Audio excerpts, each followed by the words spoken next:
ಬಳ್ಳಾರಿ ಜಿಲ್ಲೆಯ ವೀರಶೈವ ವಿದ್ಯಾವರ್ಧಕ ಸಂಘದ ಅಂಗಸಂಸ್ಥೆಯಾದಂಥ ಹೂವಿನ ಅಡಗಲಿಯ ಗಂಗಾವತಿ ಭಾಗ್ಯಮ್ಮ ಗ್ರಾಮೀಣ ಮಹಾವಿದ್ಯಾಲಯದ ಕನ್ನಡ ವಿಭಾಗದ ಅತಿಥಿ ಉಪನ್ಯಾಸಕನಾಗಿರ್ತಕ್ಕಂಥ ನನ್ನ ಹೆಸರು ಪ್ರಭು ಸೊಪ್ಪಿನಂತ BA ಅಂತಿಮ ವರ್ಷದ ವಿದ್ಯಾರ್ಥಿಗಳಿಗೆ ಛಂದಸ್ಸನ್ನು ಕುರಿತು ಪಾಠ ಮಾಡಬೇಕಾದ್ರೆ ತ್ರಿಪದಿ ಕುರಿತು ಇಂದು ಪಾಠ ಮಾಡ್ತಾ ಇದ್ದಾರೆ. ತ್ರಿಪದಿ ಬಹಳ ಜನಪ್ರಿಯವಾಗಿರ್ತಕ್ಕಂಥ ಒಂದು ಕಾವ್ಯ. ಅಭ್ಯಾಸದ ದೃಷ್ಟಿಯಿಂದ ಇದರ ಇತಿಹಾಸವನ್ನು ನೋಡಲಿಕ್ಕೆ ಹೋದರೆ ದೊಡ್ಡ ತೊಡಕು ನಮಗೆ ಎದುರಾಗುತ್ತೆ.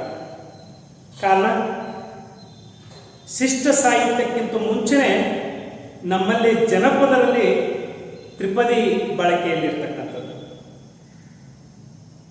ಜನಪದದ ತ್ರಿಪದಿ ಮೌಖಿಕ ಪರಂಪರೆಯಲ್ಲಿ ಬೆಳೆದು ಬಂದಿರತಕ್ಕಂಥ ಕಾರಣಕ್ಕೋಸ್ಕರನೇ ಅದರ ಲಿಖಿತವಾಗಿರ್ತಕ್ಕಂಥ ದಾಖಲೆಯಲ್ಲೂ ಸಿಗಲ್ಲ.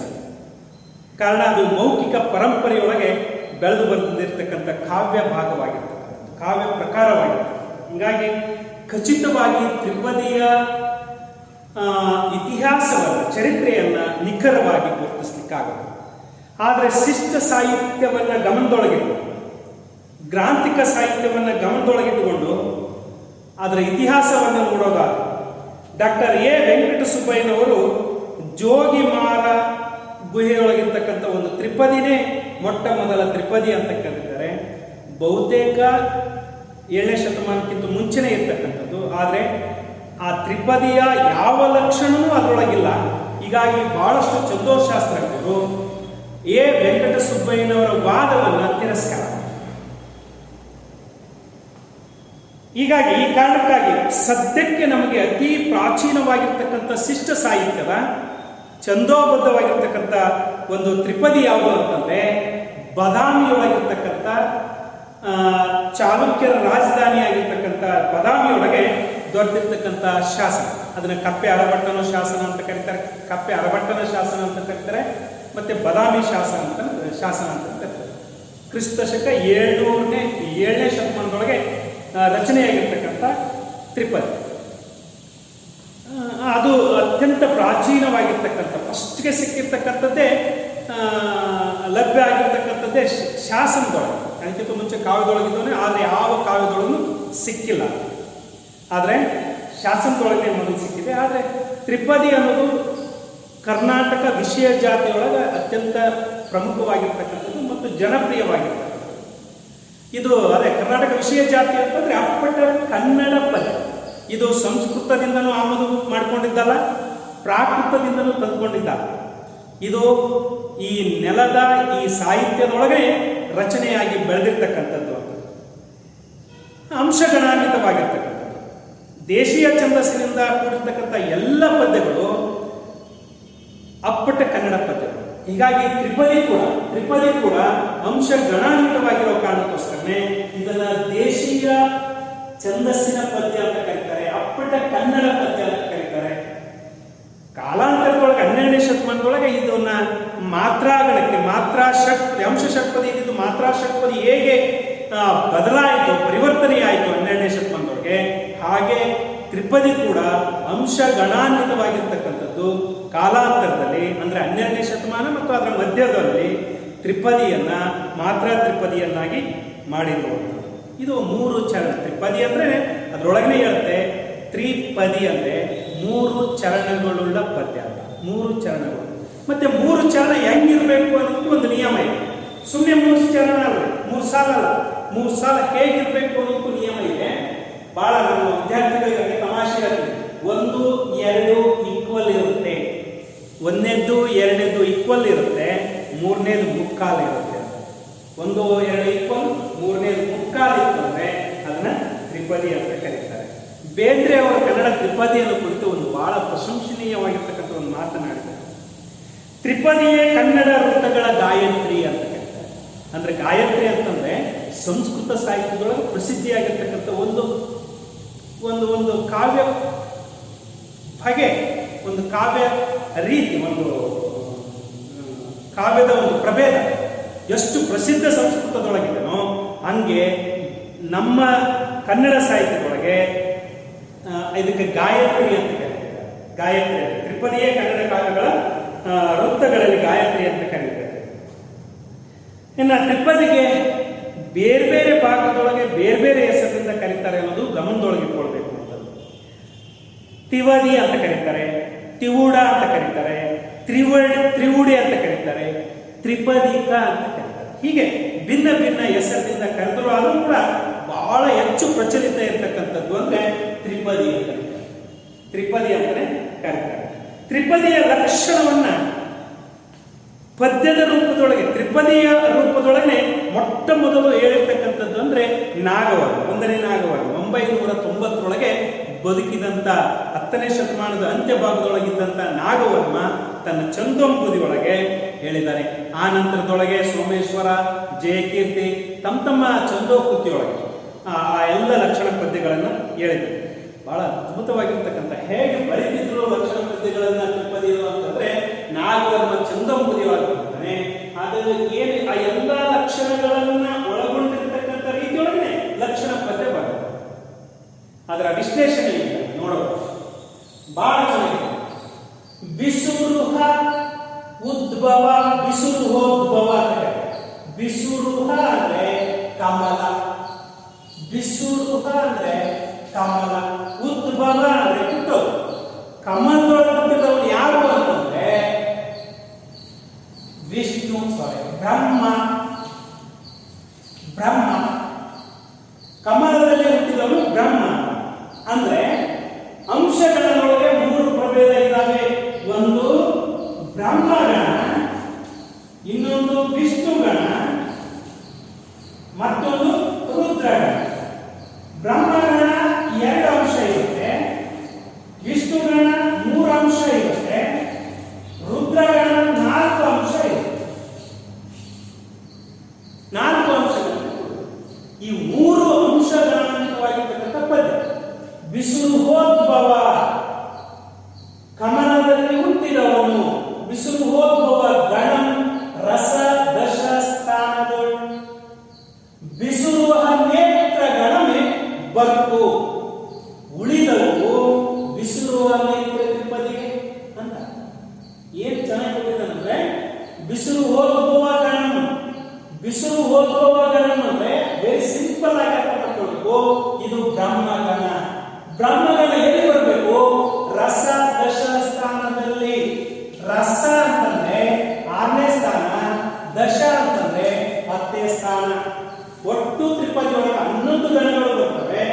11 ಗಣಗಳಿಗೆ 6ನೇ ಗಣಸ್ಥಾನ ಮತ್ತು 10ನೇ ಗಣಸ್ಥಾನದಲ್ಲಿ ನೆನಪಿಟ್ಕೊಳ್ಬೇಕು ಬ್ರಹ್ಮಗಣ ಬರಬೇಕು. 2 ಅಂಶಗಳಿಂದ ಕೂಡಿದ ಬ್ರಹ್ಮಗಣ ಬರಬೇಕು. ಅದಕ್ಕೆ ಬಿಸುರುಹೋದ್ಭವ ಗಣಂ ಬ್ರಹ್ಮಗಣ ಬರಬೇಕು. ರಸ ದಶ ಸ್ಥಾನಗಳು 6ನೇ ಮತ್ತು 10ನೇ ಸ್ಥಾನದಲ್ಲಿ ತಪ್ಪದೇ ಬರಬೇಕು. ಬಿಸುರುವ ನೇತ್ರ ಗಣ, ಬಿಸುರುಹ ನೇತ್ರ. ಬಿಸುರುವ ಅಂದ್ರೆ ಕಮಲ, ನೇತ್ರ ಅಂತಂದ್ರೆ ಕಣ್ಣು. ಕಮಲದಂತ ಕಣ್ಣುಳ್ಳವನಾವನು, ಅವನು ಬಿಸುರುವ ನೇತ್ರ ಅಂತ. ಅಂದ್ರೆ ವಿಷ್ಣು ಅಂತ ನೆನಪಿಟ್ಕೊಳ್ಬೇಕು. ವಿಷ್ಣು ಅಂತ. ಬಿಸುರುವ ನೇತ್ರ ಅಂದ್ರೆ ಬ್ರಹ್ಮ. ಬ್ರಹ್ಮಗಣ ಬರಬೇಕು ಎಲ್ಲಿ? ಉಳಿದವುಗಳಲ್ಲಿ. ಉಳಿದವುಗಳಲ್ಲಿ ಅಂದ್ರೆ ಒಟ್ಟು 11 ಗಣದೊಳಗೆ 6ನೇ ಗಣಸ್ಥಾನ ಮತ್ತು 10ನೇ ಗಣಸ್ಥಾನದಲ್ಲಿ ಬ್ರಹ್ಮಗಣ ಬಂದ್ರೆ ಮಿಕ್ಕ ಎಲ್ಲ ಗಣದಲ್ಲಿ ತಪ್ಪದೆ ವಿಷ್ಣು ಗಣಗಳು ಬರಬೇಕು ಅಂತ. ಬಿಸುರುಹೋದ್ಭವ ಗಣ ರಸ ದಶ ಸ್ಥಾನಗಳು. ಬಿಸುರುವ ನೇತ್ರ. ನೇತ್ರ ನೇತ್ರ ಅಂದ್ರೆ ಪುಲ್ಲಿಂಗವಾಚಕ, ನೇತ್ರೆ ಅಂದ್ರೆ ಸ್ತ್ರೀಲಿಂಗವಾಚಕ. ಬಿಸುರುಹ ನೇತ್ರೆ ಅಂದ್ರೆ ಸ್ತ್ರೀಲಿಂಗವಾಚಕ, ಬಿಸುರುವ ನೇತ್ರ ಅಂದ್ರೆ ಪುಲ್ಲಿಂಗವಾಚಕ.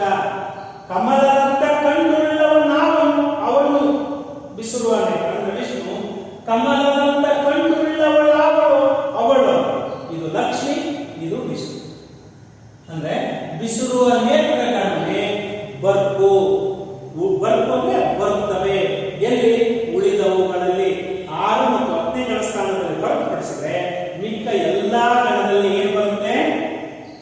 ವಿಷ್ಣು ಗಣಗಳು ಬರುತ್ತೆ. ಮುಂದೆ ಬಹಳ ಚೆನ್ನಾಗಿ ಬಿಸುರು ನೇತ್ರೆ ತ್ರಿಪದಿಗೆ ಅಂತ ತನ್ನ ಹೆಂಡತಿಗೆ ಮುಂದೆ ಕುದಿಸ್ಕೊಂಡು ಕಮಲದಂತ ಕಣ್ಣುಳ್ಳವಳೆ ಇದು ತ್ರಿಪದಿ ಅಂತ, ಇದು ತ್ರಿಪದಿ ಅಂತ ಹೇಳ್ತಾರೆ. ಇದು ತ್ರಿಪದಿಗೆ ಏನ್ ಲಕ್ಷಣ? ಬಹಳ ಸಿಂಪಲ್ ಆಗಿರ್ತಕ್ಕಂಥದ್ದು. 6 ಮತ್ತು 10ನೇ ಸ್ಥಾನದೊಳಗೆ ಬ್ರಹ್ಮಗಣ ಬರಬೇಕು, ಮಿಕ್ಕವೆಲ್ಲವೂ 3 ಅಂಶಗಳಿಂದ ಕೂಡಿದಂತ ವಿಷ್ಣು ಗಣಗಳು ಬರಬೇಕು ಅನ್ನೋದು ಗಮನದೊಳಗೆ ಇಟ್ಕೊಳ್ಬೇಕು. ಒಟ್ಟು 11 ಗಣಗಳಿರ್ತವೆ. 11 ಗಣಗಳೊಳಗೆ ವಿಷ್ಣು ಗಣನೇ ಪ್ರಧಾನವಾಗಿರುತ್ತೆ. ಉಳಿದೆಲ್ಲ ಗಣಗಳು 6 ಮತ್ತು 10ನೇ ಗಣ ಸ್ಥಾನದೊಳಗೆ ಬ್ರಹ್ಮಗಣ ಬರಬೇಕು ಅನ್ನೋದು ಗಮನದೊಳಗೆ ಇಟ್ಕೊಳ್ಬೇಕು. ಇನ್ನ ಈ ಎಲ್ಲ ಲಕ್ಷಣಗಳನ್ನ ಒಳಗೊಂಡಿರ್ತಕ್ಕಂಥದ್ದು ನೆನಪಿಟ್ಕೊಳ್ಳಿ. ಯಾವ ಗಣನು ಒಂದು ಲಘುವಿನಿಂದ ಆರಂಭವಾಗ್ತಕ್ಕಂಥ ಗಣ ಬರಲ್ಲ. ದೇಶೀಯ ಛಂದಸ್ಸಿನ ಯಾವುದೇ ಪದ್ಯ ತಗೊಳ್ಳಿ ನೀವು, ದೇಶೀಯ ಛಂದಸ್ಸಿನ ಯಾವುದೇ ಪದ್ಯ ತಗೊಂಡು ಒಂದೇ ಲಘುವಿನಿಂದ ಆರಂಭವಾಗ್ತಕ್ಕಂಥ ಯಾವ ಗಣನೂ ಬರಲ್ಲ. ಆಮೇಲೆ ಅದು ಲೆಕ್ಕ ಹಾಕಕ್ಕೂ ಬರಲ್ಲ. ಹೀಗಾಗಿ ಇಂಥದ್ದು ಪದ್ಯ ಇಲ್ಲ. ಗಣದ ಪ್ರತಿ ಪ್ರಾರಂಭದಲ್ಲಿ 2 ಲಘು ಬರಬೇಕು, ಇಲ್ಲ ಪ್ರಾರಂಭದಲ್ಲಿ 1 ಗುರು ಬರಬೇಕು. ಅಂಶಗಳನ್ನ ಗುರುತಿಸೋದು ಗೊತ್ತಿರಬೇಕು. ಗೊತ್ತಿದ್ರೆ ತ್ರಿಪದಿ ಅರ್ಥ ಆಗುತ್ತೆ. ಒಂದು ಅಂಶ ಅಂದ್ರೆ ಗಣದ ಪ್ರಾರಂಭದಲ್ಲಿ 2 ಲಘು ಇರಬೇಕು, ಅದನ್ನ ಒಂದು ಅಂಶ ಅಂತ ಕರೀತೇವೆ. ಮಿಕ್ಕದ್ದು ಏನೇ ಇರಲಿ ಅದನ್ನ ಒಂದು ಅಂತ ಲೆಕ್ಕ ಹಾಕೊಳ್ಬೇಕು. ಅಕಸ್ಮಾತ್ ಒಂದು ಗುರು ಇತ್ತು ಅಂತಂದ್ರೆ ಒಂದು ಗುರುವನ್ನೇ ಒಂದು ಅಂಶ ಅಂತ ಅನ್ಕೊಳ್ಬೇಕು. ಮಿಕ್ಕದ್ದು ಏನಾದ್ರೂ ಬರಲಿ ಅದನ್ನ ಒಂದೊಂದು ಅಂಶ ಅನ್ಕೊಳ್ಬೇಕು. ಹೀಗಾಗಿ ಇದು 1 ಅಂಶ 2 ಅಂಶ 3 ಅಂಶ, ಇದು 1 ಅಂಶ 2 ಅಂಶ 3 ಅಂಶ. ಛಂದಸ್ಸಿನೊಳಗೆ ವ್ಯಂಜನಕ್ಕೆ ಪೂರ್ಣ ಅಕ್ಷರ ಅಂತ ಕರೆಯಲ್ಲ. ಹೀಗಾಗಿ ಇದಕ್ಕೆ ಮಾತ್ರೆ ಹಾಕಂಗಿಲ್ಲ. ಇದರ ಪ್ರಭಾವ ಇದರ ಹಿಂದಿನ ಅಕ್ಷರಕ್ಕಾಗುತ್ತೆ. ವಿದ್ಯಾರ್ಥಿಗಳೇ, ನೀವು ಇದಕ್ಕೇನಾದ್ರೂ ಹಣೆ ಬರಹ ಬಂದ್ರೆ ನಿಮ್ಮ ಹಣೆ ಬರಹ ಸರಿ ಇರಲ್ಲ. ಇದಕ್ಕಾಗಬಾರದು, ಇದಕ್ಕೆ ಹಾಕಬೇಕು. ವ್ಯಂಜನಾಕ್ಷರದ ಹಿಂದಿನ ಅಕ್ಷರಕ್ಕೆ ಹಾಕಬೇಕು, ಯಾವಾಗಲೂ ಹಾಕಬೇಕು. ಆದ್ರೆ ವ್ಯಂಜನಾಕ್ಷರವನ್ನ ಛಂದಸ್ಸಿನೊಳಗೆ ಪೂರ್ಣಾಕ್ಷರ ಅಂತ ಸ್ವೀಕಾರ ಮಾಡಿ ಅದಕ್ಕೆ ಹಾಕಲ್ಲ.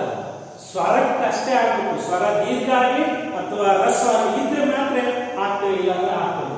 ಹೀಗಾಗಿ ಎಲ್ಲವೂ ಗಮನದೊಳಗೆ ಇಟ್ಕೊಂಡು ನೋಡಿ.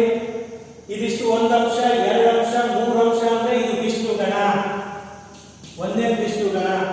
1 ಅಂಶ 2 ಅಂಶ 3 ಅಂಶ ಇದು ವಿಷ್ಣು ಗಣ. 1 ಅಂಶ 2 ಅಂಶ 3 ಅಂಶ ಇದು ವಿಷ್ಣು ಗಣ. 1 ಅಂಶ 2 ಅಂಶ 3 ಅಂಶಗಳನ್ನ ಪರಿಗಣಿಸಿ ಪದ್ಯ ಬರೆದಿರ್ತಾರಲ್ಲ ಅಂತ ಎಲ್ಲ ಪದ್ಯಗಳಿಗೆ ಅಂಶ ವೃತ್ತಗಳು ಅಂತ ಕರೀತಾರೆ. ಈ ಎಲ್ಲ ಅಂಶ ವೃತ್ತಗಳು ಅಪ್ಪಟ ದೇಸಿ ವೃತ್ತಗಳು. ಕನ್ನಡದೊಳಗೆ ಹುಟ್ಟಿ ಬೆಳೆದಿರ್ತಕ್ಕಂಥ ಇಂಥದ್ದು ತ್ರಿಪದಿ. ಈ ಎಲ್ಲ ಲಕ್ಷಣಗಳನ್ನು ಒಳಗೊಂಡಿರ್ತಕ್ಕಂಥದ್ದು ಒಂದು ಶಾಸನದೊಳಗೆ ಸಿಕ್ಕಿರ್ತಕ್ಕಂಥ ಬಹಳ ಪ್ರಸಿದ್ಧಿಯಾಗಿರ್ತಕ್ಕಂಥ ಒಂದು ತ್ರಿಪದಿ. ಸಾಧುಂಗೆ ಸಾಧು, ಮಾಧುರ್ಯಂಗೆ ಮಾಧುರ್ಯಂ, ಬಾಧೆ ಇಪ್ಪ ಕಲಿಗೆ, ಕಲಿಯುಗ ವಿಪರೀತನು, ಮಾಧವನ್ ಈತನ್ ಪೆರನಲ್ಲ. ಅಂದ್ರೆ ರಾಜನನ್ನು ವರ್ಣಿಸತಕ್ಕಂಥದ್ದು. ಸಾಧು ಇದ್ರೆ ನಮ್ಮಷ್ಟು ಅವನು ಸಾಧುಕ್ಕೆ ಸಾಧು. ಮಧುರವಾದ ಮಾತನಾಡ್ತಿದ್ದಾನೆ ಅಂದ್ರೆ ನಮ್ಮ ರಾಜನು ಅಷ್ಟೇ ಮಾಧುರ್ಯ ತುಂಬಿರ್ತಕ್ಕಂಥ ಮಾತುಗಳನ್ನೇ. ಬಾಧೆ ಇಪ್ಪ ಕಲಿಗೆ, ಯಾರಾದ್ರೂ ಬಾಧೆ ಮಾಡ್ಲಿಕ್ಕೆ ಬರ್ತಕ್ಕಂಥ ವೀರ ಶೂರ ಅಂತ ಬಂದ್ರೆ ಆತನಿಗೆ ಕಲಿಯುಗ ಅಂದ್ರೆ ಶೂರ, ಯುಗ ಅಂತ ಡಬಲ್, ಅವನಿಗೂ ಡಬಲ್ ಇರ್ತಕ್ಕಂಥ ಶೂರನಾಗ್ತಾನೆ. ವಿಪರೀತನ್ ಬಹಳ ಕೋಪಿಷ್ಟನಾಗ್ತಾನೆ.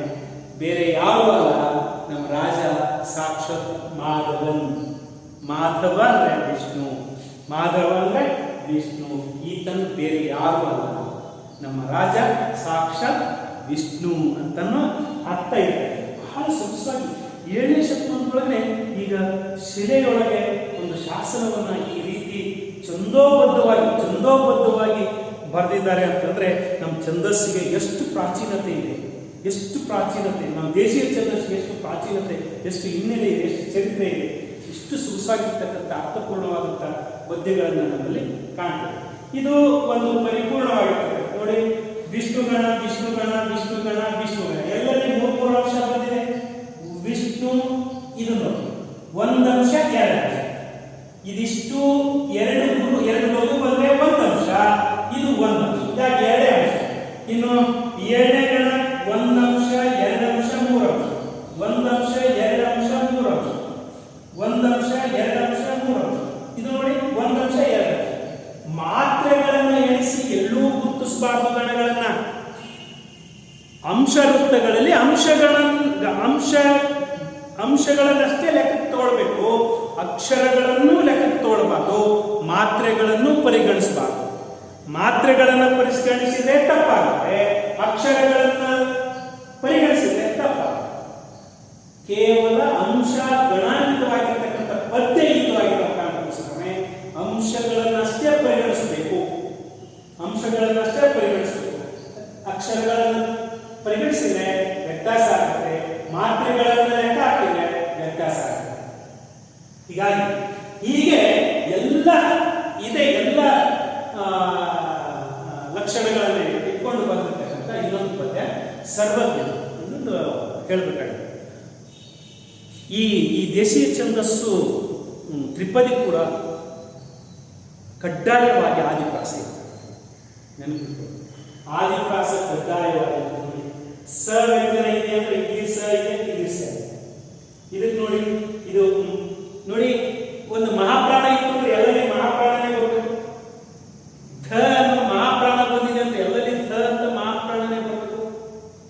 ಹಿಂದೆ ದೀರ್ಘ ಇತ್ತು ಅಂದ್ರೆ ಎಲ್ಲರಲ್ಲಿ ದೀರ್ಘನೇ ಇರಬೇಕು. ಹಿಂಗೆ ಪ್ರಾಸಾಕ್ಷರದ ಹಿಂದೆ ದೀರ್ಘ ಇತ್ತು ಅಂದ್ರೆ ಗಜಪ್ರಾಸ, ಪ್ರಾಸಾಕ್ಷರದ ಹಿಂದೆ ರಸ್ವಸ್ವರ ಇತ್ತು ಅಂದ್ರೆ ಸಿಂಹಪ್ರಾಸ. ಸಿಂಹಪ್ರಾಸ ಇದು ಸಿಂಹಪ್ರಾಸದ ಆದಿಪ್ರಾಸ, ಇದು ಗಜಪ್ರಾಸ, ಆದಿಪ್ರಾಸದ ಗಜಪ್ರಾಸದ ಪ್ರಭೇದ. ಹಾಗೆಯೇ ಇಲ್ಲೊಂದು ಸರ್ವಜ್ಞನ ತ್ರಿಪದಿ, ಸರ್ವಜ್ಞ ಕುಲವಿಲ್ಲ ಯೋಗಿಗೆ, ಯೋಗಿಗೆ ಕುಲವಿಲ್ಲ, ಕುಲವಿಲ್ಲ ಯೋಗಿಗೆ, ಫಲವಿಲ್ಲ ಜ್ಞಾನಿಗೆ, ತೊಲೆ ಕಂಬವಿಲ್ಲ ಗಗನಕ್ಕೆ, ತೊಲೆ ಕಂಬವಿಲ್ಲ ಗಗನಕ್ಕೆ, ಸ್ವರ್ಗಾದಿ ಒಲಗೇರಿ ಇಲ್ಲ ಸರ್ವಜ್ಞ, ಒಲಗೇರಿ ಇಲ್ಲ ಸರ್ವಜ್ಞ. ಎಷ್ಟು ಚೆನ್ನಾಗಿ, ಎಷ್ಟು ಅನುಭವದಿಂದ ತುಂಬಿರ್ತಕ್ಕಂಥ ಒಂದು ಒಂದಂಶ ಎರಡಂಶ ಮೂರಂಶ. ವಿಷ್ಣುಗಣ ಒಂದಂಶ ಎರಡಂಶ ಮೂರಂಶ. ವಿಷ್ಣುಗಣ ನೋಡಿ, ಈ ವಿಷ್ಣುಗಣ ನೋಡಿ, 2 2 4 5 ಇದೆ, ಇದು 2 2 4. ಮಾತ್ರೆಗಳನ್ನ ಎಣಿಸ್ಬಿಟ್ರೆ ವ್ಯತ್ಯಾಸ ಆಗುತ್ತೆ. ಇಲ್ಲಿ ಅಂಶಗಳನ್ನಷ್ಟೇ ಪರಿಗಣಿಸಬೇಕು. 2 ಸೇರಿ ಒಂದಂಶ, 2 ಅಂಶ, 3 ಅಂಶ, 3 ಅಂಶ. ಈ ಗಣನೂ ಸರಿ, ಈ ಗಣನೂ ಸರಿ, ಈ ಗಣನೂ ಸರಿ. ನೆನಪಿಟ್ಕೊಳ್ಳಿ, ಇದು 4 ಮಾತ್ರೆ, ಇದು 5 ಮಾತ್ರೆ, ಇದು 6 ಮಾತ್ರೆ. ಹಿಂಗೆಲ್ಲಿ ಮಾತ್ರೆಗಳಿಂದ ರಚನೆಗೊಂಡಿರ್ತಕ್ಕಂಥದ್ದಿಲ್ಲ, ಅಂಶಗಳಿಂದ ರಚನೆಗೊಂಡಿರ್ತಕ್ಕಂಥದ್ದಿದೆ. ಇದು ನೋಡಿ, ಒಂದಂಶ, ಎರಡಂಶ, ಮೂರಂಶ, 4 ಮಾತ್ರೆ. ಹಾಗೆಯೇ ಎಲ್ಲರಲ್ಲಿ ಹಾಗೆ 6ನೇ ಗಣಕ್ಕೆ ಬನ್ನಿ, 6ನೇ ಗಣದೊಳಗೆ ಇಂಥದ್ದು ಬರುತ್ತೆ, ಒಂದಂಶ ಎರಡಂಶ, ಒಂದಂಶ ಎರಡಂಶ. ಇಂಥದ್ದು ಬರಬೇಕು 6 ಮತ್ತು 10ನೇ ಗಣ ಸ್ಥಾನದಲ್ಲಿ. ಇಂಥದ್ದು ಬರುತ್ತೆ, ಇಲ್ಲ ಇಂಥದ್ದು ಬರುತ್ತೆ, ಹೀಗೆ ಬರುತ್ತೆ ಬ್ರಹ್ಮಗಣ ಅಥವಾ ಹೀಗೆ ಬರುತ್ತೆ. ಎಲ್ಲೂ ಕೂಡ ಬ್ರಹ್ಮಗಣ ಇಂಥದ್ದು ಬರಲ್ಲ, ಹೀಗೆ ಬರಲ್ಲ. ಇಂಥದ್ದು ಒಂದೇ ಲಘುವಿನಿಂದ ಪ್ರಾರಂಭವಾಗತಕ್ಕಂಥ ಯಾವ ಗಣನೂ ಅಂಶ ವೃತ್ತಗಳಲ್ಲಿ ಸಿಗಲ್ಲ. ಗಣದೊಳಗೆ ನೋಡಿ ಇಂಥದ್ದು ಬರದೇ ಇಲ್ಲ. ಬಂದ್ರೆ 2 ಲಘುವಿನಿಂದ ಪ್ರಾರಂಭ ಆಗಂತ ಗಣ ಬರುತ್ತೆ, ಇಲ್ಲ 1 ಗುರುವಿನಿಂದ ಪ್ರಾರಂಭವಾಗತಕ್ಕಂಥ ಗಣ ಬರುತ್ತೆ. 1 ಗುರುವನ್ನ 1 ಅಂಶ ಅನ್ಬೇಕು, ಮುಂದಿನ ಏನೇ ಇರಲಿ ಅದನ್ನು ಒಂದೊಂದು ಅಂತ ಪರಿಗಣಿಸಬೇಕು. ಪ್ರಾರಂಭದೊಳಗೆ ಗಣದ ಪ್ರಾರಂಭದೊಳಗೆ 2 ಲಘು ಬಂತು ಅಂತ ಅದಿಷ್ಟು 1 ಅಂಶ ಅನ್ಬೇಕು, ಮಿಕ್ಕದ್ದು ಏನಾರ ಇರಬೇಕು ಅದನ್ನು 1 1 1 ಅಂತ ಪರಿಗಣಿಸಬೇಕು. ಹಿಂಗಾಗಿ ಯಾವ ಗಣ ಬರಬೇಕು ಆ ಗಣಕ್ಕೆ ನಿಲ್ಲಿಸ್ಬೇಕು. ಈಗ ನೋಡಿ, 1 ಅಂಶ 2 ಅಂಶ 3 ಅಂಶ, ಇದು 1 ಅಂಶ 2 ಅಂಶ, 2 ಅಂಶ ಅಂದ್ರೆ 6ನೇ ಗಣ ಸ್ಥಾನದೊಳಗೆ ಕಡ್ಡಾಯವಾಗಿ ಬ್ರಹ್ಮಗಣ ಬರಬೇಕು. ಹಾಗೆ 1 ಅಂಶ 2 ಅಂಶ 3 ಅಂಶ, 1 ಅಂಶ 2 ಅಂಶ 3 ಅಂಶ, ಇದು 4 ಮಾತ್ರ ಬಂದಿದೆ, ಇದು 6 ಮಾತ್ರ ಬಂದಿದೆ. ಆದ್ರೆ ಅಂಶಗಣದಿಂದ ಅಂಶ ಗಣವಾಗಿ ಪರಿಗಣಿಸಿದ್ರೆ ಇವು ಎರಡು ಈಕ್ವಲ್ ಇದೆ, ಎರಡು ಇಷ್ಟು ಗಣಗಳೇ, ಎಲ್ಲ ಲಕ್ಷಣಗಳನ್ನ ವರ್ಣಿಸುತ್ತದೆ. ಇವು ಮೂಲ ಅಂಶ ತ್ರಿಪದಿಯ ಸ್ವರೂಪ. ಶುದ್ಧ ತ್ರಿಪದಿ ಅಂತ ಹೀಗೇನೆ ಶುದ್ಧ ತ್ರಿಪದಿ ಅಂತಲೂ ಕರೀತಾರೆ, ಮೂಲ ಅಂಶ ತ್ರಿಪದಿ ಅಂತಲೂ ಕರೀತಾರೆ. ಈ ನಾಗವರ್ಣ ಈ ಅಂಶ ತ್ರಿಪದಿಗಳಲ್ಲಿ ಮತ್ತೆರಡು ಪ್ರಭೇದಗಳು ಇದ್ದಾವೆ ಅಂತ ಹೇಳಿದ್ದಾರೆ. ಒಂದು ಚಿತ್ರ ತ್ರಿಪದಿ, ಒಂದೇ ಪ್ರಭೇದ ಚಿತ್ರ ತ್ರಿಪದಿ,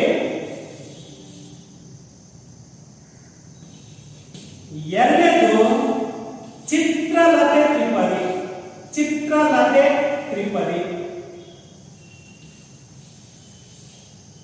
ಮೊದಲೇದು ಅಂಶ ತ್ರಿಪದಿ. ಆ ಅಂಶ ತ್ರಿಪದಿಯೊಳಗೆ ಇನ್ನು ಎರಡು ಒಳ ಪ್ರಭೇದಗಳು ನಾಗವರ್ಣ ತನ್ನ ಚಂದೋಪದಿಯೊಳಗೆ ಹೇಳ್ತಾನೆ. ಏನು ಅಂದ್ರೆ ಒಂದು ಚಿತ್ರ ತ್ರಿಪದಿ, ಇನ್ನೊಂದು ಚಿತ್ರಲತೆ ತ್ರಿಪದಿ. ಈ ಚಿತ್ರ ಮತ್ತು ಚಿತ್ರ ತ್ರಿಪದಿ ಲತಾ ತ್ರಿಪದಿಗಳಿಗೆ ಉದಾಹರಣೆಗಳನ್ನ ಈಗ ನೋಡೋಣ. ವಿದ್ಯಾರ್ಥಿ, ನಾಗವರ್ಮ ನಾನು ಈಗ ಹಿಂದೆ ಹೇಳಿದಂತೆ ತನ್ನ ಚಂದೋಂಬುದಿಯೊಳಗೆ ತ್ರಿಪದಿಯ ಎರಡು ಒಳ ಪ್ರಭೇದಗಳನ್ನು ಹೇಳಿದೆ. ಒಂದು ಚಿತ್ರಲತೆ, ಒಂದು ಚಿತ್ರ ತ್ರಿಪದಿ, ಇನ್ನೊಂದು ಚಿತ್ರಲತೆ. ಚಿತ್ರಲತೆ ಎರಡು ಪ್ರಭೇದಗಳನ್ನ ಹೇಳಿದೆ, ಎರಡು ಅಂಶಗಳಾಗಿರ್ತಕ್ಕಂಥ ಪ್ರಭೇದಗಳನ್ನು ಹೇಳಿದೆ. ಚಿತ್ರ ತ್ರಿಪದಿ ಅಂತಂದ್ರೆ ಮೂಲ ಅಂಶ ಷಟ್ಪದಿ ಏನಿರುತ್ತಲ್ಲ ಅದೇ, ಅಲ್ಲಿ ಮೊದಲನೆಯ ಗಣಸ್ಥಾನದಲ್ಲಿ ರುದ್ರ ಬರುತ್ತೆ. ಇನ್ನೇನು ವ್ಯತ್ಯಾಸ ಆಗುತ್ತೆ? ಮೂಲ ತ್ರಿಪದಿ ಏನಿರುತ್ತಲ್ಲ ಆ ಮೂಲ ತ್ರಿಪದಿಯೊಳಗೆ ಮೊದಲ ವಿಷ್ಣು ಗಣವಿನ ಸ್ಥಾನದಲ್ಲಿ ರುದ್ರ ಗಣ ಬರುತ್ತದೆ. ಇಷ್ಟು ಬಿಟ್ಟರೆ ಮಿಕ್ಕಿದ್ದೆಲ್ಲರೂ ಮೂಲ ತ್ರಿಪದಿ ಅಂಶ ತ್ರಿಪದಿ ಹೇಗಿದೆ ಹಾಗೇ ಇರುತ್ತೆ, ಏನು ವ್ಯತ್ಯಾಸ ಇಲ್ಲ. ಒಂದೇ ಗಣ ಮಾತ್ರ ವಿಷ್ಣುವಿನ ಬದಲಾಗಿ ರುದ್ರಗಣ ಬರುತ್ತದೆ. ರುದ್ರಗಣ ಬರುತ್ತದೆ. ಚಿತ್ರ ತ್ರಿಪದಿಯ ವಿಶೇಷ ಲಕ್ಷಣ ಅಂತಂದ್ರೆ ಅದು ರುದ್ರ ವಿಷ್ಣು ವಿಷ್ಣು ವಿಷ್ಣು ವಿಷ್ಣು ಬ್ರಹ್ಮ ವಿಷ್ಣು ವಿಷ್ಣು ವಿಷ್ಣು ಬ್ರಹ್ಮ ವಿಷ್ಣು.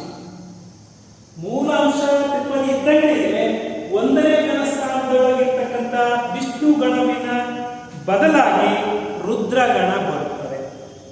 ರುದ್ರಗಣ ಇಲ್ಲೊಂದು ಉದಾಹರಣೆ ಯಾತಕ್ಕೆ ಅಳುತ್ತಾನೆಂದು, ಯಾತಕ್ಕೆ ಅಳುತ್ತಾನೆಂದು ಎಲ್ಲರೂ ಕೇಳ್ಯಾರ. ಕಾಯದ ಹಾಲ ಕೆನೆಬೇಡಿ, ಕಾಯದ ಹಾಲ ಕೆನೆಬೇಡಿ ಕಂದಯ್ಯ ಕಾಡಿ ಕೈ ಬಿಟ್ಟು ಇಳಿಯಾನ. ಕೈ ಬಿಟ್ಟು ಇಳಿಬಲ್ಲ, ಇನ್ನು ಆಲೆ ಕಾದಿಲ್ಲ, ಕೆನೆಗೆ ಬೇಡ್ತಾ ಇದ್ದಾರೆ. ಜನಪದ ತ್ರಿಪದಿ, ಒಂದು ಜಾನಪದ ಕಾವ್ಯ. ಇನ್ನೊಂದು ಗಮನದೊಳಗಿಟ್ಕೊಳ್ಬೇಕು, ಜನಪದ ತ್ರಿಪದಿ ಜನಪದರಿಗೆ ಅದರ ಸ್ವರೂಪ, ಅದರ ಗತ್ತು, ಆ ಹಾಡಿನ ರೀತಿ, ಹಾಡಿನ ಲಯ ಅಷ್ಟೇ ಗೊತ್ತಿತ್ತು. ಅವ್ರು ಯಾರೂ ಜನಪದರು ಛಂದಸ್ಸನ್ನ ಶಾಸ್ತ್ರೋಕ್ತವಾಗಿ ಕಲಿತು ರಚನೆ ಮಾಡಿದಂಥವರಲ್ಲ. ಗಮನದೊಳಗಿಟ್ಕೊಳ್ಳಿ, ಯಾವ ಜನಪದ ತ್ರಿಪದಿಗಳು ಛಂದೋ ಶಾಸ್ತ್ರವನ್ನ ಕಲಿತಾದ ಮೇಲೆ ತ್ರಿಪದಿ ಬರೆದವರಲ್ಲ. ಅವರು ತ್ರಿಪದಿ ಬರೆದಿಟ್ಬಿಟ್ಟಿದ್ದಾರೆ, ಆಮೇಲೆ ಶಿಷ್ಟ ಛಂದಸ್ಸು ಬರೆದಾದ್ಮೇಲೆ ಅವರು ಅದೆಷ್ಟೋ ತ್ರಿಪದಿಗಳು ಆ ಶಿಷ್ಟ ಛಂದಸ್ಸಿಗೆ ಅಪ್ಲೈ ಆಗ್ತಕ್ಕಂಥ ರೀತಿಯೊಳಗಿದಾವೆ. ಅದೆಷ್ಟು ಏನು ಛಂದೋಶಾಸ್ತ್ರದ ಛಂದೋ ನಿಯಮದ ಪ್ರಕಾರ ತ್ರಿಪದಿ ಇದೆ, ಆ ತ್ರಿಪದಿ ಎಲ್ಲ ಲಕ್ಷಣಕ್ಕೂ ಒಗ್ಗಿಕೊಳ್ಳುವಂತ ತ್ರಿಪದಿಗಳಿದಾವೆ. ಹೀಗೆ ಅವರು ಛಂದಸ್ಸನ್ನೇ ಇಟ್ಕೊಂಡು ಬರ್ತಂತವ್ರಲ್ಲ. ಹಂಗಾದ್ರೆ ಪ್ರಾಸ ಇಲ್ಲ, ತ್ರಿಪದಿಯ ಪ್ರಾಸ ಇರಬೇಕು ಅಂತ ಹೇಳಿದ್ರೆ ಪ್ರಾಸ. ಜನಪದದೊಳಗೆ ಕಟ್ಟುನಿಟ್ಟಾಗಿ ಛಂದಸ್ಸಿನ ನಿಯಮಗಳನ್ನು ಪಾಲಿಸಿಲ್ಲ. ಕಾರಣ ಇಷ್ಟೇ ಜನಪದರು ಅಷ್ಟು ಕಟ್ಟುನಿಟ್ಟಾಗಿ ಶಾಸ್ತ್ರೋಕ್ತವಾಗಿ ಕ್ರಮಬದ್ಧವಾಗಿ ಅಧ್ಯಯನ ಮಾಡಿ ಬರೆದಂಥವರಲ್ಲ. ಹೀಗಾಗಿ ಆ ಸಣ್ಣ ಪುಟ್ಟ ದೋಷಗಳು ಜನಪದ ತ್ರಿಪದಿಗಳೊಳಗೆ ಇರ್ತವೆ. ಅದನ್ನ ಗಮನದೊಳಗೆ ಇಟ್ಕೊಳ್ಬೇಕು. ತ್ರಿಪದಿ ಅಂದ ಕೂಡಲೇ ಎಲ್ಲ ತ್ರಿಪದಿ ಅಂಶಗಳನ್ವಿತವಾಗಿರ್ತಕ್ಕಂಥವು ಅಂತ ಭಾವಿಸ್ಕೊಳ್ಬಾರ್ದು. ಸರ್ವಜ್ಞನ ಅದೆಷ್ಟೋ ತ್ರಿಪದಿಯ ಸಣ್ಣ ಪುಟ್ಟ ದೋಷಗಳು ಸಿಗ್ತವೆ. ಸರ್ವಜ್ಞನ ಅದೆಷ್ಟು ತ್ರಿಪದಿಯೊಳಗೆ ಮಾತ್ರಾ ವಿನ್ಯಾಸದೊಳಗೆ ಗಣ ವಿನ್ಯಾಸದೊಳಗೆ ಸಿಗ್ತವೆ. ಆದ್ರೆ ನೀವು ನೆನಪಿಟ್ಕೊಳ್ಬೇಕಾಗಿರೋದಂದ್ರೆ ಅಂಶ ತ್ರಿಪದಿ ಅಂದ್ರೆ ಹೀಗಿದ್ರೆ ಅಂಶ ತ್ರಿಪದಿ, ಹಿಂಗಿದ್ರೆ ಚಿತ್ರ ತ್ರಿಪದಿ, ಹೀಗಿದ್ರೆ ಚಿತ್ರಲತ ತ್ರಿಪದಿ ಅಂತ ಗಮನದೊಳಗೆ ಇಟ್ಕೊಳ್ಬೇಕು.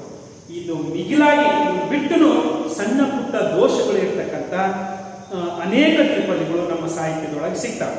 ಅವನು ಬಿಟ್ಟಾಗ ನಮ್ಮ ತ್ರಿಪದಿಯ ಚಂದಬದ್ಧವಾಗಿರ್ತಕ್ಕಂಥ ತ್ರಿಪದಿಯೊಳಗೆ ಗಮನದೊಳಗೆ ಇದನ್ನ ಹೇಳಿದೆ.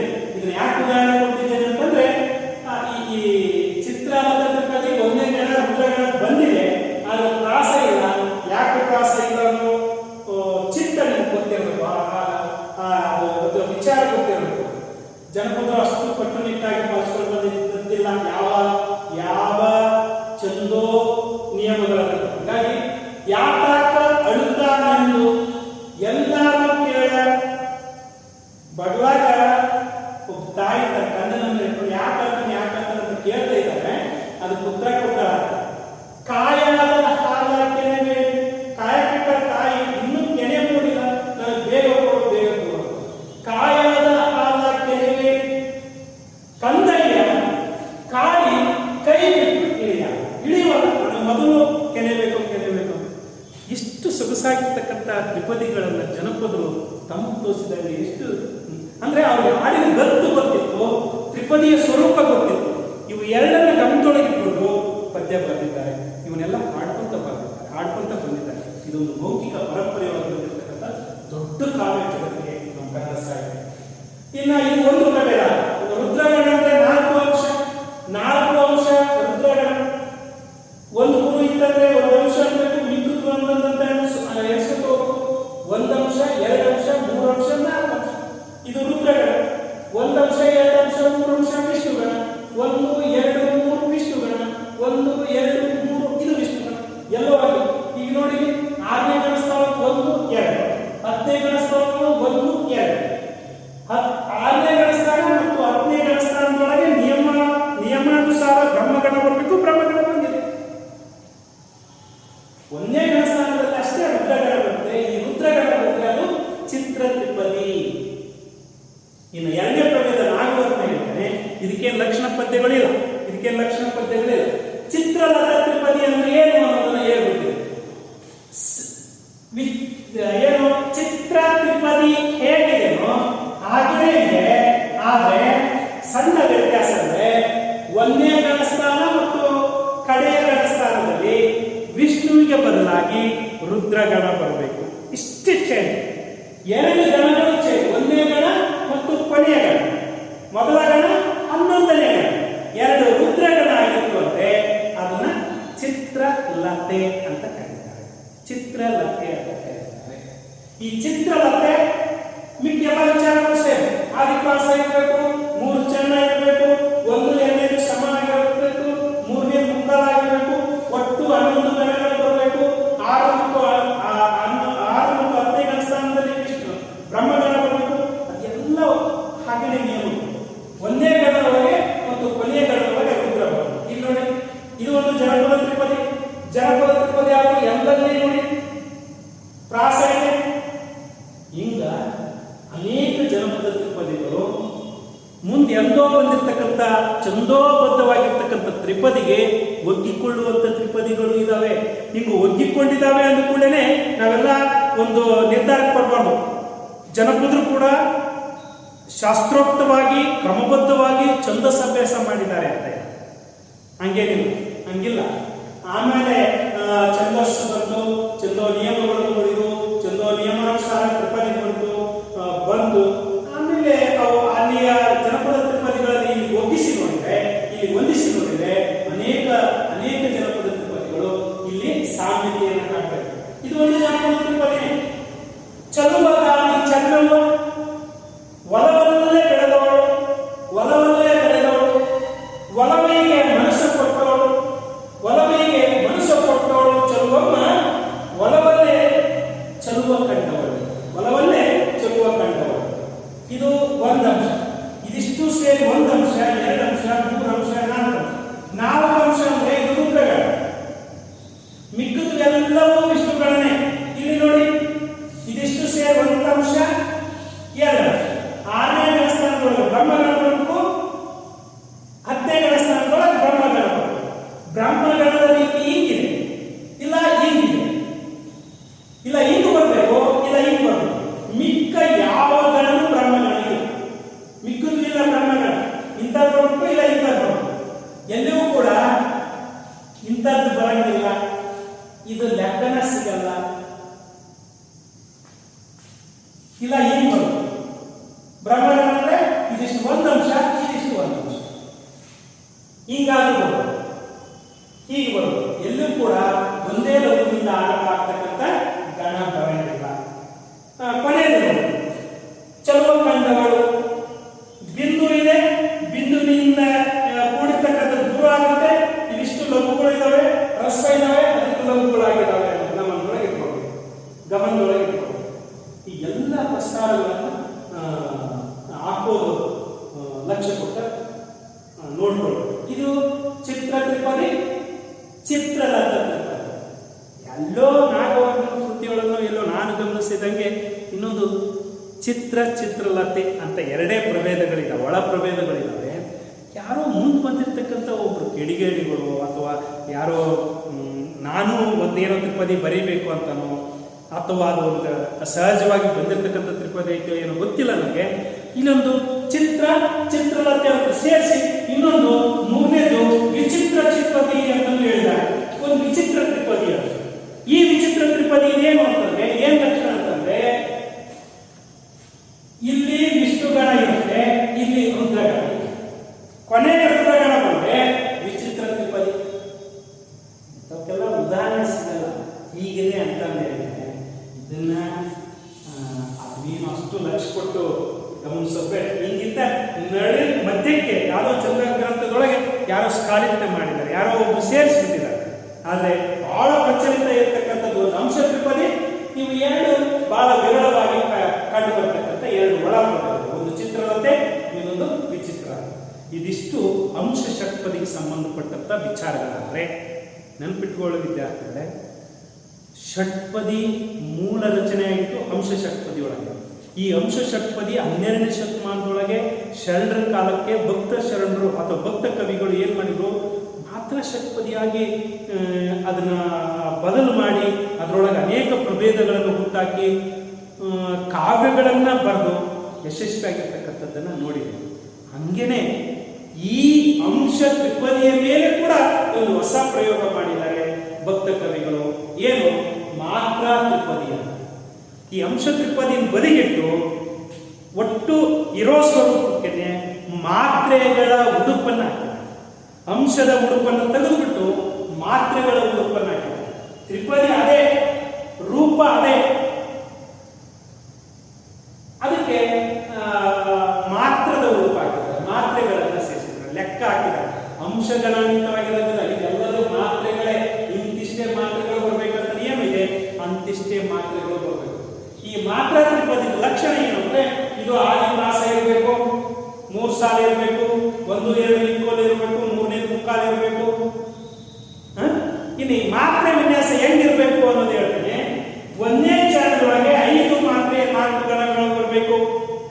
1ನೇ ಚರಣದೊಳಗೆ 5 ಮಾತ್ರೆಗಳ 4 ಗಣಗಳು ಬರಬೇಕು.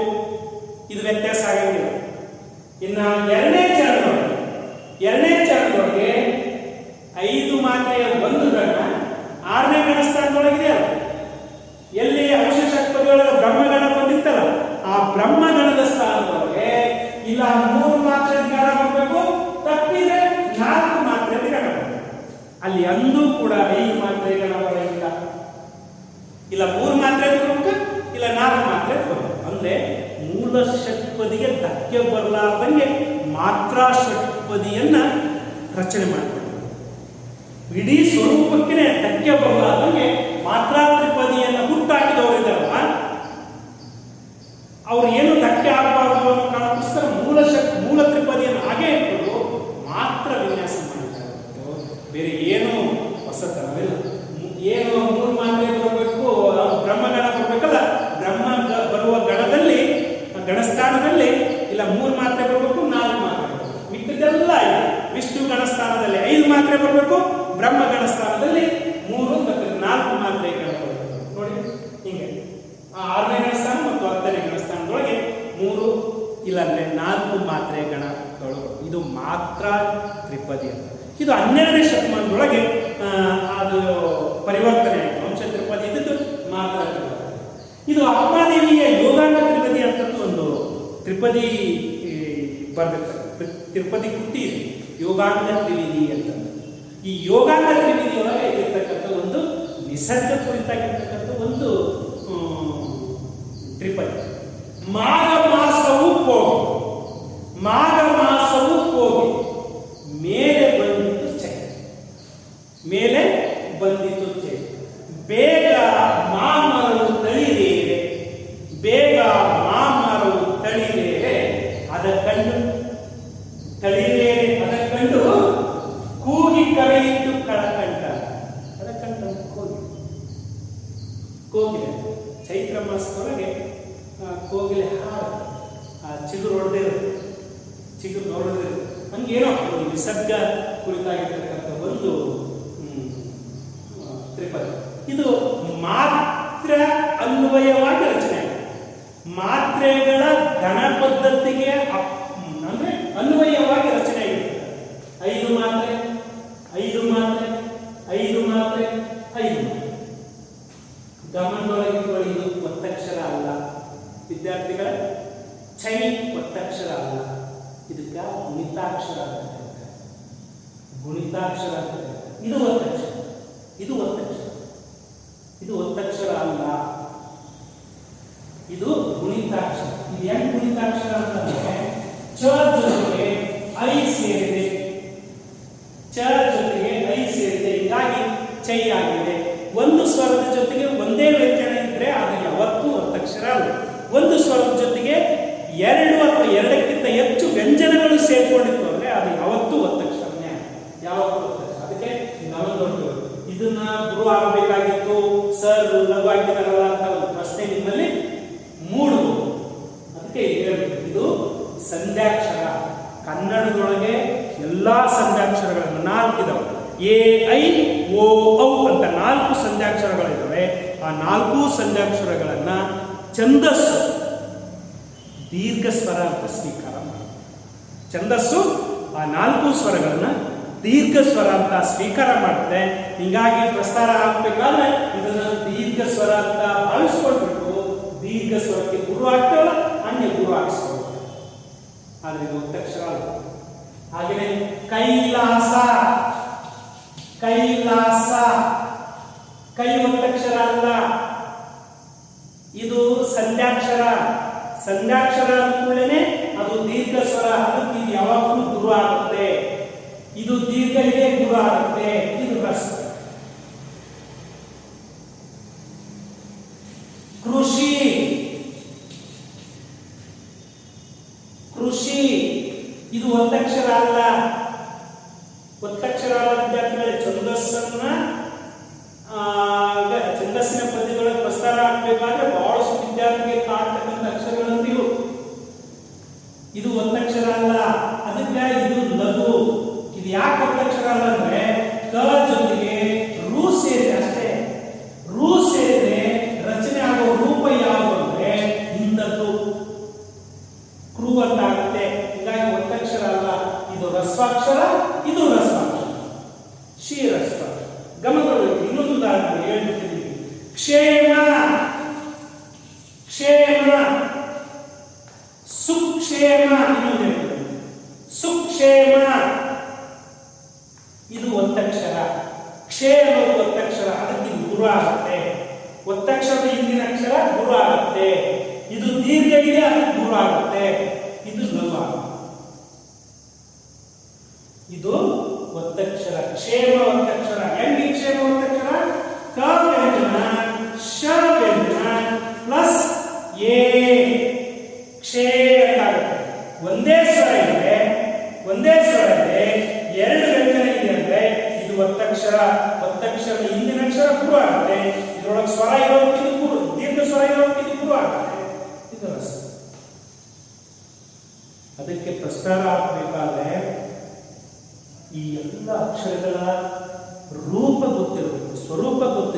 ಯಾವುದು ದೀರ್ಘ, ಯಾವುದು ಹ್ರಸ್ವ, ಯಾವುದು ಸಂಧ್ಯಕ್ಷರ, ಇವೆಲ್ಲವೂ ಖಚಿತವಾಗಿ ತಿಳ್ಕೊಂಡಾಗ ಪ್ರಸ್ತಾರ ಹಾಕಲಿಕ್ಕೆ ನಿಮಗೆ ಈಸಿ ಆಗುತ್ತೆ. ಇವೆಲ್ಲವೂ ಗೊತ್ತಿರಬೇಕು. ಎಲ್ಲ ಗೊತ್ತಿದ್ರೆ ಖಂಡಿತ. ಅದಕ್ಕೆ ಇಲ್ಲಿ ಚೈತ್ರ ಅಂತಂದ್ರೆ ಒತ್ತಕ್ಷರ ಮಾಡ್ಕೊಂಡು ಇಲ್ಲಿ ಗುರು ಆಗುತ್ತೆ. ಇಲ್ಲಿ ಗುರು ಹಾಕಿದ್ರು ಇದು ಅಂಶಗಳ, ಇದು ಮಾತ್ರ ವಿನ್ಯಾಸ. ಮಾತ್ರ ವಿನ್ಯಾಸ ತಪ್ಪಾಗಿದೆ. ಇದು ಆಯ್ತು ಮಾತ್ರ ತ್ರಿಪದಿಗೆ ಆತ್ಮಾದೇವಿ ಯೋಗಾಂಗ ತ್ರಿಪದಿ ಒಂದಾಯ್ತು. ಹಾಗೆ ಸರ್ವಜ್ಞ ತ್ರಿಪದಿ ಮಾತ್ರ ತ್ರಿಪದಿಗೆ ಇರ್ತಕ್ಕಂಥ ಸರ್ವಜ್ಞನ ತ್ರಿಪದಿಗಳು ಅಂಶ ತ್ರಿಪದಿಗೂ ಒಂದೊಂದು ಹೋಗುತ್ತೆ, ಮಾತ್ರ ತ್ರಿಪದಿಗೂ ಒಂದೊಂದು ಹೋಗುತ್ತೆ. ಒಂದೊಂದು ಎಲ್ಲೋ ದೋಷಯುಕ್ತವಾಗಿರ್ತಕ್ಕಂಥವು ಇದಾವೆ. ದೋಷವಾಗಿ ಇರ್ತಕ್ಕಂಥ ಮಾತ್ರ ವಿನ್ಯಾಸದೊಳಗೆ, ಗಣ ವಿನ್ಯಾಸದೊಳಗೆ ಎಲ್ಲೆಲ್ಲ ಸಣ್ಣ ಪುಟ್ಟ ದೋಷ ಇದೆ. ಆದರೆ ತ್ರಿಪದಿನೇ ಸಾಲವನ್ನು ಕೊಂಬಾಗ ಹಾಲೋಗರವಂತೆ, ಸಾಲವನ್ನು ಕೊಂಬಾಗ ಹಾಲೋಗರವಂತೆ, ಸಾಲಿಗರು ಬಂದು ಎಳೆವಾಗ ಕಿಬ್ಬದಿಯ ಕೀಲು ಮುರಿದಂತೆ ಸರ್ವಜ್ಞ. ಕಿಬ್ಬದಿಯ ಕೀಲು ಮುರಿದಂತೆ ಸರ್ವಜ್ಞ. ಬಹಳ ಸಾರ್ವಕಾಲಿಕ ಸತ್ಯವಾಗಿರ್ತಕ್ಕಂಥ ವಿಚಾರ ಇದೆ. ಇದು ದೀರ್ಘ, ಅದಕ್ಕೆ ಗುರು, ಇವೆಲ್ಲವೂ 5 ಮಾತ್ರೆ 5 ಮಾತ್ರೆ 5 ಮಾತ್ರೆ 5 ಮಾತ್ರೆ 5 ಮಾತ್ರೆ. ಇದು ಬ್ರಹ್ಮಗಣ ಬರೋ ಜಾಗ. ಇದು ಬ್ರಹ್ಮಗಣ ಬರೋ ಜಾಗ. ಬ್ರಹ್ಮಗಣ ಬರುವ ಜಾಗದೊಳಗೆ ಮಾತ್ರೆಯೊಳಗೆ ಬರಬೇಕು, ಇಲ್ಲ 3 ಬರಬೇಕು, ಇಲ್ಲ 4 ಬರಬೇಕು. ಇಲ್ಲಿ 3 ಬಂದಿದೆ. ಇದು 5, ಇದು 5, ಇದು 5, ಇದು 3, ಇದು 3, ಸಾರಿ ಇದು 5. ನೆನಪಿಟ್ಕೊಳ್ಳಿ, 5 ಮಾತ್ರೆಗಳ ಸ್ಥಾನದೊಳಗಿರೋಲ್ಲ.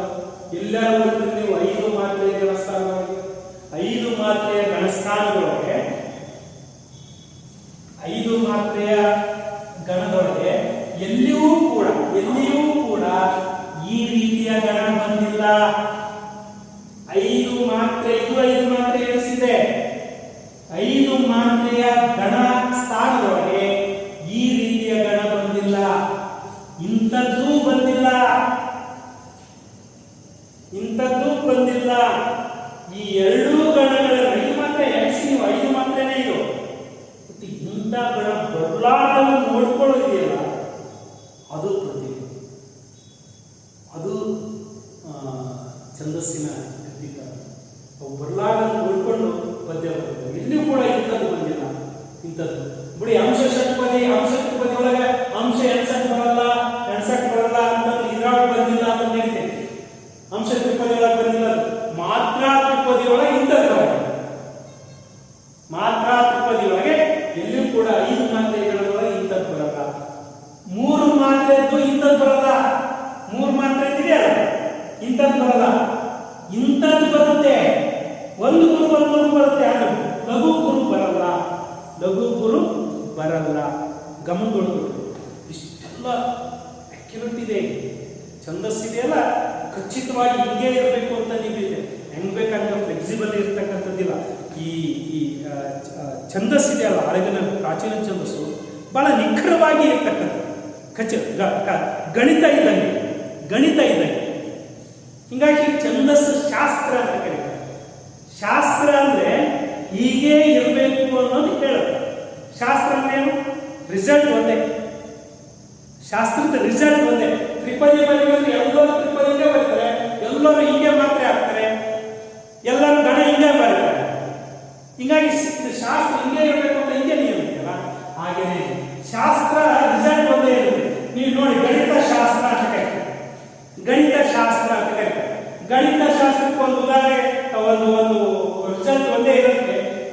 2 + 2 ಯಾರು 4 ಬರ್ತಾರೆ ಹೊರತು ಯಾರು ಇದೆ ನಾನು ನಿನ್ನೆ ಬಂದಿದ್ದಿಲ್ಲ ಸರ್ ಅಂತಂದು ಒಬ್ಬನು ಯಾರು ಬಂದು 5 ಬರೀತಾರೆ ಅಂದ್ರೆ ನಾನು ನಿನ್ನೆ ಬಂದಿದ್ದೀನಿ ಸರ್ ಅಂತಂದು 5 ಬರೆಯಲ್ಲ. 2 ದಿವಸ ಬಂದಿದ್ದಿಲ್ಲ ಅಂತಂದು 6 ಬರೆಯಲ್ಲ. ಇಡೀ ಜಗತ್ತಿನೊಳಗಡೆ 2 + 2 ಅಂದ್ರೆ 4. ಯಾಕೆ 4 ಅಂದ್ರೆ ಇದು ಶಾಸ್ತ್ರ. ಯಾವುದು ಶಾಸ್ತ್ರ ಅಂದ್ರೆ ರಿಸಲ್ಟ್ ಒಂದೇ ಇರುತ್ತೆ, ಅದು ಶಾಸ್ತ್ರ.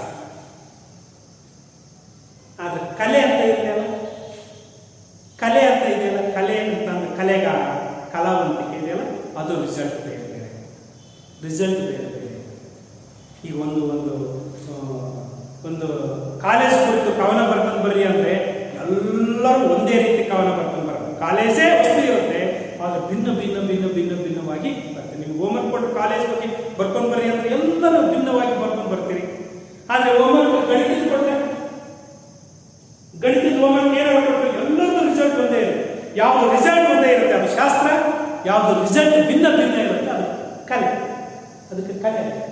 ಹೀಗಾಗಿ ಛಂದಸ್ಸು ಒಂದು ಶಾಸ್ತ್ರ, ಛಂದಸ್ಸು ಒಂದು ಶಾಸ್ತ್ರ. ಹೀಗಾಗಿ ರಿಸಲ್ಟ್ ಎಲ್ಲ ಒಂದೇ ಇರುತ್ತೆ, ನಿಖರವಾಗಿರುತ್ತೆ, ಖಚಿತವಾಗಿರುತ್ತೆ. ಈ ಎಲ್ಲವನ್ನು ತಿಳ್ಕೊಂಡ್ರೆ ಅನುಕೂಲ ಆಗುತ್ತೆ ಅನ್ನೋದೊಂದು ಗಮನದೊಳಗಿಟ್ಟು